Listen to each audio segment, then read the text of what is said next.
Salut chers élèves, j'espère que vous allez bien. On va commencer par un petit rappel du texte descriptif. Alors le texte descriptif, c'est décrire, donc c'est produire une image de ce que le lecteur ne voit pas, mais qu'il peut imaginer comme un lieu ou bien un personnage. Un texte argumentatif. Qu'est-ce que ça peut évoquer? Ça me rappelle du verbe argumenter, persuader, critiquer, convaincre et aussi défendre. Mais défendre quoi? Défendre une opinion ou bien un point de vue, ce qu'on appelle la thèse. Pour cela, on a besoin des arguments et des contre-arguments ainsi que des exemples et des connecteurs logiques afin de relier les idées et d'avoir un texte argumentatif qui est formé d'une introduction, d'un développement et d'une conclusion. Maintenant alors, quels sont les textes argumentatifs que vous connaissez? Ça peut être, oui, les textes scientifiques, le message publicitaire et les analyses littéraires. Donnons un exemple dans un texte argumentatif. Il faudrait interdire l'usage du tabac. Et dans ce texte, la télévision est omniprésente, mais elle constitue une grave menace pour notre culture. On peut constater que ce texte argumentatif vise à défendre une idée, un point de vue, c'est la thèse, au moyen d'arguments renforcés par des exemples, et ce, pour convaincre ou pour persuader un interlocuteur. Donc, argumenter, c'est défendre une idée, la thèse, ou réfuter une autre pour convaincre ou persuader un interlocuteur à l'aide d'arguments renforcés par des exemples afin de le faire changer d'avis.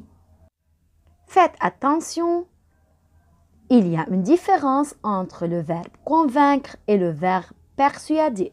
Convaincre son destinataire en s'adressant à son intelligence pour lui démontrer la justesse et la supériorité de la thèse qu'il défend, alors que persuader son destinataire, c'est en touchant son affectivité, c'est-à-dire les sentiments.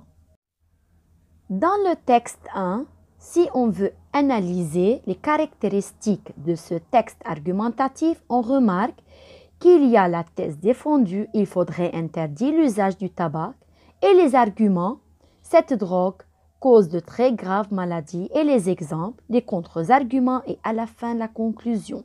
N'oubliez pas d'employer le présent de l'indicatif et l'énonciation je, nous, on, ou bien parfois il faut.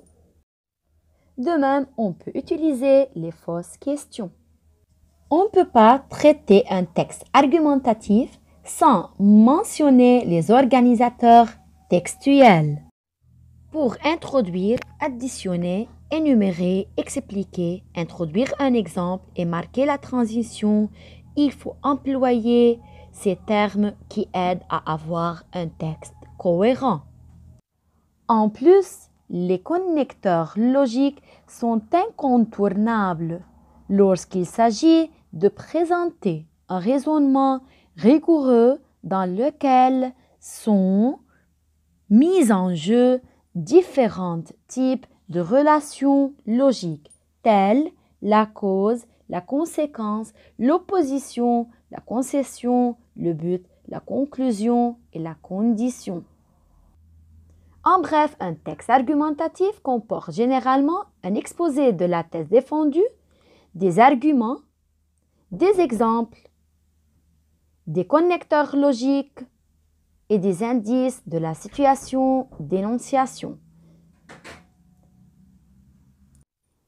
Eh bien, nous sommes arrivés à la fin de notre vidéo. J'espère que vous avez bien compris la leçon. Je vous donne un rendez-vous à la prochaine vidéo. N'hésitez pas de me contacter via eSchool Agenda.